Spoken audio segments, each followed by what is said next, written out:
السلام عليكم ورحمة الله وبركاته. وعليكم السلام ورحمة الله وبركاته. الحمد لله نحمده ونستعينه ونستغفره ونؤمن به ونتوكل عليه ونعوذ بالله من شرور أنفسنا ومن سيئات أعمالنا. من يهده الله فلا مضل له ومن يضلله فلا هادي له. ونشهد أن لا إله إلا الله وحده لا شريك له. ونشهد أن سيدنا ونبينا وشفيعنا وسندنا ومولانا محمدا عبده ورسوله صلى الله تعالى عليه وعلى آله وصحبه وبارك وسلم. أما بعد، عن ابن عباس رضي الله عنه قال: كنت خلف النبي صلى الله عليه وسلم فقال رسول الله صلى الله عليه وسلم: يا غلام احفظ الله يحفظك، احفظ الله تجده تجاهك، وإذا سألت فاسأل الله، وإذا استعنت فاستعن بالله. ولو اجتمعت الأمة على أن ينفعوك بشيء لم ينفعوك إلا بشيء قد كتبه الله لك. ولو اجتمعت الأمة على أن يضروك بشيء لم يضروك إلا بشيء قد كتبه الله عليك، أو كما قال صلى الله عليه وسلم. حضرات علماء کرام، معزز حاضرین اور عزیز طلباء، سب سے زیادہ کٹھن اور دشوار کن وہ لمحہ ہوتا ہے جب استاد اور شاگردوں کے درمیان فراق اور جدائی کی گھڑی آ جائے. میں یہ سمجھتا ہوں کہ سال بھر، بلکہ کچھ طلباء کئی سالوں سے ساتھ ہیں، اور اب جدائی اور دوری کا وقت قریب آ رہا ہے. اللہ رب العزت ہمارے ملنے کو بھی قبول فرمائے اور ہمارے جدا ہونے کو بھی قبول فرمائے، اور جو کچھ ہم نے حاصل کیا ہے اس کے فیوض و برکات سے ہمیں مالا مال فرمائے. میرے عزیز طلباء، میں آپ سے مخاطب ہوں. اللہ رب العزت کا یہ اصول ہے کہ وہ اپنے بندوں کو آزماتا ہے. کبھی کسی کو کچھ دے کر آزماتا ہے اور کبھی کسی سے کچھ لے کر آزماتا ہے. کبھی آزمائش میں مبتلا کرتا ہے انسان کو اپنی نعمتیں دے کر، اور کبھی آزمائش میں مبتلا کرتا ہے انسان کو اپنی نعمتوں سے محروم کر کے. چنانچہ قرآن کریم میں اللہ رب العزت نے آزمائش کے ان دونوں طریقوں کو ذکر فرمایا. ارشاد ربانی ہے: فَأَمَّا الْإِنسَانُ إِذَا مَا ابْتَلَاهُ رَبُّهُ فَأَكْرَمَهُ وَنَعَّمَهُ فَيَقُولُ رَبِّي أَكْرَمَنِ، وَأَمَّا إِذَا مَا ابْتَلَاهُ فَقَدَرَ عَلَيْهِ رِزْقَهُ فَيَقُولُ رَبِّي أَهَانَنِ. اللہ فرماتا ہے میں کبھی کسی انسان کو آزمائش میں مبتلا کرتا ہوں اس طرح سے کہ اس کو بے انتہا رزق عطا کرتا ہوں، اپنی نعمتوں سے مالا مال کرتا ہوں. وہ یہ سمجھنے لگتا ہے کہ میرا رب میرا اکرام کرتا ہے، مگر خدا کسی کا نہ اکرام کرتا ہے نہ کسی کی اہانت کرتا ہے. وہ تو ہر ایک کو آزمائش میں مبتلا کرتا ہے. اسی طرح وہ کبھی انسان کو تنگی رزق میں مبتلا کر کے آزماتا ہے۔ میرے عزیز طلبہ، خدا نے تمہیں بھی ایک عظیم آزمائش میں مبتلا کیا ہے۔ تمہیں علم کی دولت دے کر کے وہ آزمانا چاہے، تمہیں علم تمہارے سینوں میں محفوظ کر کے وہ آزمائش میں تمہیں مبتلا کرنا چاہے۔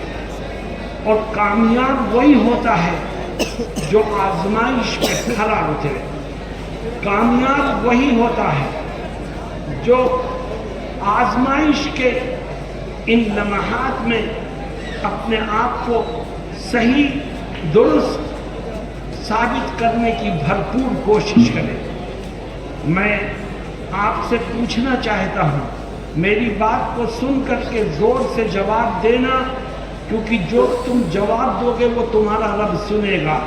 خدا نے تمہیں علم دے کر آزمانا چاہا ہے، بتاؤ تم اس آزمائش میں کھڑے اترنا چاہتے ہو کہ نہیں؟ ناکامی سے بچنا چاہتے ہو؟ میرے دوستوں اور ساتھیوں، اس آزمائش میں ہم کھڑے کیسے اتریں؟ ناکامی سے ہم کیسے بچیں؟ میں نے ایک حدیث شریف آپ کے سامنے پیش کی ہے۔ اس حدیث میں جناب رسول اللہ صلی اللہ علیہ وسلم نے کامیابی کے کچھ اصول ذکر فرمائے، جو ان اصولوں پر عمل کرے گا خدا اس کو کامیابی سے ہمکنار فرمائے گا اور ناکامی سے اس کی حفاظت فرمائے گا۔ حدیث کے راوی ہیں حضرت عبداللہ ابن عباس رضی اللہ عنہ، فرماتے ہیں کنت خلف النبی صلی اللہ علیہ وسلم، میں نبی کریم صلی اللہ علیہ وسلم کے پیچھے تھا، آپ آگے تھے۔ بعض محدثین کہتے ہیں کہ یہ پیدل چلنے کی شکل میں آپ کے آگے ہونے اور خود کے پیچھے ہونے کو بیان کر رہے ہیں، اور بعض محدثین کہتے ہیں کہ نہیں، بلکہ یہ سواری پر آگے آپ سوار تھے، پیچھے حضرت عبداللہ ابن عباس رضی اللہ عنہ سوار تھے۔ اس وقت آپ نے چند باتیں ارشاد فرمائی، فرماتے ہیں مجھے مخاطب کرتے ہوئے آپ نے کہا یا غلام، اے بیٹے چند باتوں کا خیال رکھو۔ اور دیکھو یہ نصیحتیں در حقیقت آج کے ماحول میں بڑی اہم ہیں۔ تم ملک کے حالات کو دیکھ رہے ہو، کچھ طاقتیں ایسی ہیں جو اس ملک سے اسلام اور مسلمانوں کا نام و نشان مٹانا چاہتی ہیں، لیکن وہ دھوکے میں ہیں۔ تاریخ اس بات کی گواہ ہے کہ اسلام اور مسلمانوں کا نام مٹانے والے خود مٹ گئے۔ اسلام آج بھی زندہ ہے اور انشاءاللہ قیامت کی صبح تک زندہ ہے انشاءاللہ۔ لیکن میرے دوستوں اور ساتھیوں، ہمیں بھی کچھ کرنا ہے، ہماری بھی کچھ ذمہ داریاں ہیں۔ موجودہ حالات میں یہ نصیحتیں سونے کے پانی سے لکھے جانے کے قابل ہیں۔ آپ فرماتے ہیں یا غلام احفظ اللہ یحفظک، اے بیٹے اگر تو یہ چاہتا ہے کہ اللہ رب العزت تیری جان کی حفاظت کرے، تیرے مال کی حفاظت کرے، تیرے دین کی حفاظت کرے، تیری عزت و آبرو کی حفاظت کرے، تیری آل اولاد کی حفاظت کرے، تو میں تجھ کو اس کا نسخہ بتاتا ہوں۔ بتاؤ آج اس کی ضرورت پہلے سے زیادہ ہے کہ نہیں ہے؟ آقا فرماتے ہیں اے بیٹے اگر تو یہ چاہتا ہے کہ خدا تیری جان کا محافظ بنے، تیرے مال کا محافظ بنے، تیری عزت و آبرو کا محافظ بنے، تیرے آل اولاد کا محافظ بنے، تو اس کا طریقہ میں تجھ کو سکھاتا ہوں۔ اے اللہ کے نبی کیا طریقہ ہے؟ فرماتے احفظ اللہ، ایک کام کر لے تو اللہ بقیہ تیرے سارے کام کر دے گا، اور وہ کام یہ ہے کہ تو اللہ کا محافظ بن، خدا تیرا محافظ بن جائے۔ میرے دوستوں اور ساتھیوں، سوال یہ پیدا ہوتا ہے کہ ایک شخص خدا کا محافظ کیسے بن سکتا ہے؟ احفظ اللہ کے الفاظ ہیں کہ خدا کا محافظ بن، تو خدا تیرا محافظ بنے گا۔ اگر تم خدا کے محافظ بننا چاہتے ہو تو زندگی میں 3 کام کرو، اللہ رب العزت تمہیں اپنے محافظین میں شامل کر دے۔ پہلا کام، اگر تم خدا کے محافظ بننا چاہتے ہو تو اس کا طریقہ یہ ہے کہ آج سے عزم کرو کہ انشاءاللہ ہم اللہ کے دین کے محافظ بنیں گے۔ جو خدا کے دین کا محافظ بنے گا اللہ اس کو اپنے محافظین میں شامل فرمائے گا، اور جو خدا کے دین کا محافظ بن گیا وہ سن لے کہ خدا اس کا محافظ ہے۔ میرے دوستوں ساتھیوں، ایک انسان خدا کے دین کا محافظ کیسے بن سکتا ہے؟ اور خاص طور پر میں اپنے طلباء سے کہتا ہوں کہ خدا کے دین کے اگر محافظ بننا چاہتے ہو تو 3 کام کرو، اللہ تمہیں اپنے دین کے محافظین میں شامل کر دے گا۔ سب سے پہلا کام، اگر خدا کے دین کے محافظ بننا چاہتے ہو تو آج سے عہد کرو کہ انشاءاللہ زندگی کے آخری سانس تک اپنے علم پر عمل کرتے ہیں۔ جو اپنے علم پر عمل کرے گا وہ خدا کے دین کا محافظ بن جائے گا، اور جو خدا کے دین کا محافظ بنے گا خدا اس کی جان کی، مال کی، عزت کی، آبرو کی، ہر چیز کی حفاظت کرے گا۔ حضرت محمد مصطفیٰ صلی اللہ علیہ وسلم فرماتے احفظ اللہ یحفظک۔ نمبر 2، اگر تم خدا کے دین کے محافظ بننا چاہتے ہو تو ایک دوسرا کام یہ کرو کہ آج سے طے کرو، تمہارے سروں پر پگڑیاں بننے والی ہیں، آج سے طے کرو کہ انشاءاللہ جو کچھ ہم نے اپنے اساتذہ سے سیکھا ہے انشاءاللہ زندگی کے آخری سانس تک اس کی نشر و اشاعت میں مصروف رہیں گے، اس کو دوسروں تک پہنچانے کی ذمہ داری ادا کرتے رہیں گے۔ نشر و اشاعت کرو، اپنے دین پر عمل کرو، اپنے علم پر عمل کرو اور اس کی نشر و اشاعت کرو تو خدا کے دین کے محافظین میں تمہارا نام شامل ہو جائے گا۔ اور جو خدا کے دین کا محافظ بن گیا اسے یقین اس بات کا رکھنا چاہیے کہ اس کا خدا اس کی حفاظت کرے گا، اس کو کبھی ضائع نہیں ہونے دے گا، اس کے نام کو کبھی مرنے نہیں دے گا، اور اس کے مشن کو کبھی ناکامی کا منہ دیکھنا نہیں پڑے گا۔ احفظ اللہ یحفظک۔ نمبر 3، اگر تم خدا کے دین کے محافظ بننا چاہتے ہو تو ایک تیسرا کام بھی کرو، اور وہ تیسرا کام یہ ہے کہ آج سے طے کر لو کہ انشاءاللہ جہاں رہیں گے، جس علاقے میں، جس گاؤں میں، جس آبادی میں رہیں گے ہمیشہ فرق باطلہ کی ترویج کے لیے تیار رہیں گے، کسی باطل کو پنپنے نہیں دیں گے، کسی غیر مناسب نامناسب تحریک کو بڑھنے کا موقع نہیں دیں گے، اور ہمیشہ باطل کے خلاف شمشیر برہنہ بن کر کے ثابت قدم رہیں گے انشاءاللہ۔ میرے عزیز ساتھیوں، یہ 3 کام ہیں، جس نے یہ 3 کام کیے وہ اللہ کے دین کا محافظ ہے۔ سب سے پہلا کام اپنے علم پر عمل کرو، دوسرا کام جو کچھ سیکھا ہے اس کی نشر و اشاعت میں زندگی صرف کرو، اور تیسرا کام کہ ہمیشہ فرق باطلہ کی تردید کے لیے کمر بستہ رہو۔ احفظ اللہ یحفظک۔ میرے دوستوں اور عزیز ساتھیوں، آپ مدرسہ شاہی سے فارغ ہو کے سند فراغت ہاتھوں میں لے کے اور دستار اپنے سروں پر باندھ کر یہاں سے جا رہے ہیں۔ لوگ تمہیں عالم کہیں گے، لوگ تمہیں مفتی کہیں گے، لوگ تمہیں محدث اور مفسر کہیں گے، لوگ تمہیں فاضل کا لقب دیں گے، لیکن یاد رکھو کوئی بھی انسان صرف دستار فضیلت سے عالم نہیں ہوتا، سند کو حاصل کرنے کے بعد حقیقی طور پر عالم نہیں ہوتا۔ ایک دفعہ امیر المؤمنین عمر بن الخطاب رضی اللہ عنہ نے حضرت کعب سے پوچھا کہ یا کعب من ارباب العلم، ایک آپ اہل علم کون لوگ کہلاتے ہیں؟ علماء کہنے کا حق کون لوگ رکھتے ہیں؟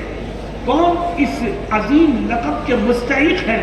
تو فرمایا الذین یعملون بما یعلمون، کہ امیر المؤمنین عالم وہ ہے جو اپنے علم پر عمل کرتا ہے۔ تو میرے دوستو، اگر اس ماحول میں تم یہ چاہتے ہو کہ تمہارا مستقبل روشن ہو سکے، جان مال عزت و آبرو کی حفاظت رب ذوالجلال کرے، اور ہر طرح کی پریشانیوں سے تم اللہ کے حفظ و امان میں رہو، تو حضرت نبی کریم صلی اللہ علیہ وسلم کی اس پہلی نصیحت کو ذہن میں بٹھاؤ، یا غلام احفظ اللہ یحفظک، اے میرے بیٹے تو اللہ کے دین کا محافظ بن، خدا تیرا محافظ بنے گا۔ دین کا محافظ بننا چاہتا ہے تو اپنے علم پر عمل کر، دین کا محافظ بننا چاہتا ہے تو اس کی نشر و اشاعت میں اپنی زندگی صرف کر، دین کا محافظ بننا چاہتا ہے تو فرق باطلہ کی تردید میں اپنا بہترین کردار پیش کر۔ تو بھائی اس کے لیے تیار ہو انشاءاللہ۔ اور آگے دیکھو، حضرت ابن عباس رضی اللہ عنہ کو نبی کریم صلی اللہ علیہ وسلم کیا نصیحت فرماتے ہیں؟ کہتے ہیں وَإِذَا سَأَلْتَ فَاسْأَلِ اللَّهَ، اے میرے بیٹے اگر تجھے کبھی کسی چیز کی ضرورت ہو، مالی تنگی ہے، گھر نہیں ہے، کاروبار نہیں ہے، رزق کے اندر کمی ہے، گھریلو حالات دشوار کن ہیں، تو یاد رکھ تیرا سب سے بڑا ہمدرد تیرا رب ہے۔ اس لیے تجھے مانگنے کی ضرورت پڑے تو اپنے رب سے مانگنا، کبھی تیرا یہ ہاتھ خدا کے سوا کسی اور کے سامنے نہیں پھیلنا چاہیے۔ وَإِذَا سَأَلْتَ فَاسْأَلِ اللَّهَ، مانگ تو اللہ سے مانگ، کیونکہ کسی اور سے مانگے گا تو تجھے اپنی آنکھوں کو اس کے سامنے جھکانا پڑے گا، کسی اور سے مانگے گا تو تجھے اس کا احسان مند ہونا پڑے گا، کسی اور سے مانگے گا تو اس کے سامنے تجھے اپنے آپ کو جھکانا پڑے گا، نیچا کرنا پڑے گا، اور تو اپنے رب سے مانگے گا تو کبھی تیری نہ گردن جھکے گی نہ کبھی تیری نظریں جھکے گی۔ مانگ تو اپنے رب سے مانگ۔ میں اپنے عزیز طلبہ سے یہ کہنا چاہتا ہوں کہ میری بات یہ گرا باندھ لو کہ جب شادی بیاہ کا موقع ہوگا تو ہمارے ہاں رسم و رواج کچھ بھی ہو، لیکن ہم کھل کر کے یہ کہیں گے کہ ہم جہیز نہ مانگیں گے، نہ لیں گے، نہ اس کا مطالبہ کریں گے، کیونکہ جو اللہ کے سوا کسی اور سے مانگتا ہے خدا اس کو دنیا میں بھی ذلیل کرتا ہے، آخرت میں بھی ذلیل کرتا ہے۔ آج میں افسوس کے ساتھ کہہ رہا ہوں کہ ہندوستان کے بہت سے علاقوں میں شادی کے وقت جہیز مانگنے کی لعنت موجود ہے، اور اس میں ہمارے مدارس کے یہ فارغ ہونے والے بچے بھی شریک ہوتے ہیں۔ یاد رکھو حضرت نبی کریم صلی اللہ علیہ وسلم نے بغیر کسی ضرورت کے، کہ بغیر کسی شرعی مجبوری کے، کسی کے سامنے ہاتھ پھیلانے اور مانگنے والے کا برا انجام ذکر کرتے ہوئے ایک حدیث شریف میں فرمایا کہ جو اللہ کے علاوہ کسی اور سے مانگے گا، مطالبہ کرے گا، تو کل قیامت کے دن وہ میدان محشر میں اس طرح پہنچے گا کہ اس کے چہرے پر گوشت نہیں ہے۔ اس کا یہ بھیانک چہرہ دیکھ کر کے لوگ پہچان لیں گے کہ یہ وہ بدبخت ہے جو دنیا میں اللہ کے علاوہ کسی اور سے مانگا کرتا ہے۔ میرے دوستوں اور ساتھیوں، تم علماء کی فہرست میں شامل ہونے جا رہے ہو، تمہیں معلوم ہے کہ بیوی کے نان نفقے کا ذمہ دار شوہر ہوتا ہے۔ یہ کتنا بدنصیب شوہر ہے جو بیوی سے مطالبہ کرتا ہے، اس کے گھر والوں سے مانگتا ہے کہ میری یہ ضرورت ہے، یہ پوری کرو۔ ارے بیوی کی ضرورت پوری کرنا تیری ذمہ داری ہے، اور تو بیوی اور اس کے گھر والوں کے سامنے ہاتھ پھیلا رہا ہے، تو اس سے بڑا بے وقوف اور ناہنجار کون ہو سکتا ہے؟ تو اپنی زندگی کو خود برباد کر رہا ہے۔ تیرے گھر میں چین و سکون، عزت اور عافیت نام کو بھی نہیں ہوگی۔ اس لیے میں اپنے حبیب طلبہ سے کہتا ہوں تم مضبوطی سے چٹان پہاڑ کی طرح کھڑے ہو کے یہ بات کہنا کہ ہم جہیز نہیں لیں گے اور ہم اس کا مطالبہ نہیں کریں گے، ہم اس کی مخالفت کرتے ہیں اور انشاءاللہ کرتے رہیں گے، اللہ تمہیں عزت والی زندگی عطا فرمائے گا۔ اللہ سے مانگو وہ دے گا تو تمہیں سسرال میں بھی عزت ملے گی اور جہاں رہو گے وہاں پر بھی عزت ملے گی۔ وَإِذَا سَأَلْتَ فَاسْأَلِ اللَّهَ، مانگو تو صرف اللہ سے مانگو۔ اور جناب رسول اللہ صلی اللہ علیہ وسلم چوتھی نصیحت فرماتے ہیں، تیسری نصیحت فرماتے ہیں وَإِذَا اسْتَعَنْتَ فَاسْتَعِنْ بِاللَّهِ، کہ تمہیں کبھی تعاون کی ضرورت ہو، مدد کی ضرورت ہو، نصرت کی ضرورت ہو تو اپنے رب سے نصرت مانگنا، مدد مانگنا، اس سے بہترین مدد کرنے والا کوئی ہو نہیں سکتا۔ آج مسلمان غیروں کے پاس جاتا ہے، مالداروں کے پاس جاتا ہے، طاقتوروں کے پاس جاتا ہے، حکومت کے ذمہ داروں کے پاس جاتا ہے کہ میری مدد کرو، میں پریشان ہوں، اور اس رب سے نہیں مانگتا مدد جو سارے جہان کا مالک ہے۔ کرنے والی ذات تو اللہ کی ہے، مدد مانگو تو اللہ سے مانگو۔ وَإِذَا اسْتَعَنْتَ فَاسْتَعِنْ بِاللَّهِ، اور جو اللہ سے مدد مانگتا ہے وہ کبھی ناکام نہیں ہوتا، جو اللہ سے مدد مانگتا ہے اس کا ہاتھ کبھی جھکتا نہیں، جو اللہ سے مدد مانگتا ہے اس کے لیے کامیابی کے راستے کھلتے چلے جاتے ہیں۔ میرے دوستوں اور ساتھیوں، ہمارے اکابر نے زندگی کے ہر قدم پر مدد مانگی تو اللہ سے مانگی۔ جب دارالعلوم دیوبند کی بنیاد کی پہلی اینٹ رکھی تو مدد اللہ سے مانگی، بتاؤ انہیں کامیابی ملی کہ نہیں ملی؟ جب تبلیغی جماعت کا کام شروع کیا گیا تو مدد اللہ سے مانگی، بتاؤ انہیں کامیابی ملی کہ نہیں ملی؟ جب جمعیت علماء کا کام شروع کیا گیا تو مدد اللہ سے مانگی، آج بھی وہ کام اپنے پوری آب و تاب کے ساتھ زندہ اور جاری ہے، کیونکہ مدد کس سے مانگی گئی تھی؟ اللہ سے مانگی گئی تھی۔ جب اللہ سے مدد مانگ کے کام شروع کرو گے تو کبھی ناکامی کا منہ دیکھنے کی ضرورت نہیں پڑے گی، اور جب غیروں سے مدد مانگو گے تو ناکامی کے سوا کچھ ہاتھ نہیں لگے گا۔ مجھے ایک واقعہ یاد آیا، حضرت مولانا قاسم نانوتوی رحمہ اللہ جو ہمارے اس ادارے کے بانی ہیں اور ہمارے یہ فضلہ شاہی سے فارغ ہے اور اپنے نام کے آگے قاسمی لکھیں گے، لوگ پوچھتے ہیں صاحب تم تو دارالعلوم سے فارغ نہیں ہے، تم قاسمی کیوں لکھتے ہو؟ ہم کہتے ہیں کہ ہمارے ادارے کے فضلہ ہی کو قاسمی لکھنے کا حق حاصل ہے، کیونکہ جامعہ قاسمیہ مدرسہ شاہی وہ ادارہ ہے جس کی بنیاد تنہا حضرت قاسم نانوتوی رحمہ اللہ نے رکھی، اور دارالعلوم کی بنیاد رکھنے میں تو حضرت کے ساتھ اور بھی لوگ شریک تھے، لہذا آپ قاسمی ہیں، اس لیے سنیے آپ حضرت نانوتوی رحمہ اللہ کے واقعے۔ حضرت کے زمانے میں ایک بڑے عالم تھے اور تھے وہ غیر مقلد، اور بڑی شہرت تھی ان کی، علم حدیث پر، علم کلام پر، علم تفسیر پر ان کی بڑی پکڑ تھی۔ انہیں شوق ہوا دیوبند آنے کا، وہ دیوبند آئے اور انہوں نے حضرت نانوتوی رحمہ اللہ سے کہا کہ میں آپ سے تقلید پر گفتگو کرنا چاہتا ہوں، کیونکہ وہ غیر مقلد عالم تھے، تقلید کے خلاف تھے، سلفی تھے۔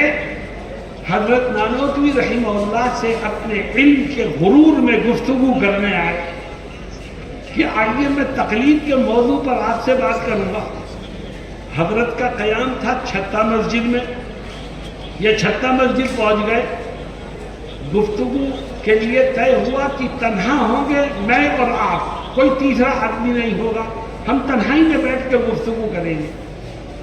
تھوڑی دیر کے لیے چھتہ مسجد کے ایک کمرے میں دونوں حضرات بیٹھ گئے، گفتگو کیا ہوئی کسی کو پتہ نہیں، کیونکہ کوئی تیسرا تھا ہی نہیں وہاں۔ گفتگو ہو گئی، دروازہ کھل گیا کمرے کا، لوگ آ گئے، تو وہ غیر مقلد عالم جب لوگ آ گئے تو کیا کہتے ہیں، وہ ان آنے والے ساتھیوں سے کہتے ہیں کہ میری گفتگو ہو گئی ہے، مگر مجھے ایک بات پر بڑی حیرت ہے، کس بات پر؟ کہنے لگے اس بات پر بڑی حیرت ہے کہ اتنا بڑا عالم ہے مولانا قاسم نانوتوی رحمہ اللہ کو، کہ اتنا بڑا عالم ہو پھر بھی مقلد ہے، اتنا بڑا عالم ہونے کے بعد بھی تقلید کرتا ہے، یہ میری سمجھ میں آنے والی بات نہیں۔ جیسے ہی انہوں نے یہ کہا کہ اتنا بڑا عالم اور مقلد، فوراً حضرت نانوتوی جواب میں کہتے ہیں کہ مجھے اس سے زیادہ حیرت اس بات پر ہے کہ تم اتنے بڑے جاہل ہو پھر بھی غیر مقلد۔ میرے دوستوں اور ساتھیوں، یہ ہمارے بزرگوں کا کردار ہے۔ علم تھا ان کے پاس، عمل تھا ان کے پاس، تقویٰ تھا ان کے پاس، ہر خوبی ان کے پاس تھی، لیکن پھر بھی حضرت محمد مصطفیٰ صلی اللہ علیہ وسلم کے بتائے ہوئے راستے پر اور اپنے بزرگوں کے دیے ہوئے نقش قدم پر وہ چلا کرتے تھے، یہی ان کی خوبی تھی۔ آج ہم نے اس خوبی کو چھوڑ دیا، اس لیے تم قاسمی بن کے جا رہے ہو۔ یہ عزم کرو کہ قاسمیت کے ذریعے سے ہمیں جو فکر ملی ہے، ہمیں جو سوچ مل رہی ہے اور کام کرنے کا جو ڈھنگ ہمیں بتایا جا رہا ہے، انشاءاللہ زندگی کے آخری سانس تک فکر قاسمی پر قائم رہتے ہوئے اپنی ذمہ داریوں کو ادا کریں۔ احفظ اللہ یحفظک، وَإِذَا سَأَلْتَ فَاسْأَلِ اللَّهِ وَإِذَا اسْتَعَنْتَ فَاسْتَعِنْ بِاللَّهِ۔ میرے دوستوں اور ساتھیوں، ہمارے بزرگوں میں بھی اختلاف ہوا، تم میں بھی آپس میں کسی ساتھی میں کسی سوچ و فکر کے سلسلے میں، کام کرنے کے انداز کے سلسلے میں اختلاف ہو سکتا ہے، لیکن کسی بھی اختلاف کو حد سے آگے مت بڑھانا، کسی فکری اور نظریاتی اختلاف کو ذاتی اختلاف مت بننے دینا۔ اگر تم نے نظریاتی اختلاف کو، سوچ و فکر کے اختلاف کو ذاتی اختلاف کا رنگ دے دیا تو یاد رکھو ہمیشہ ناکامی تمہارے مقدر میں لکھ دی جائے گی، اور اللہ کی طرف سے ہدایت کے فیصلے بند ہو جائیں گے۔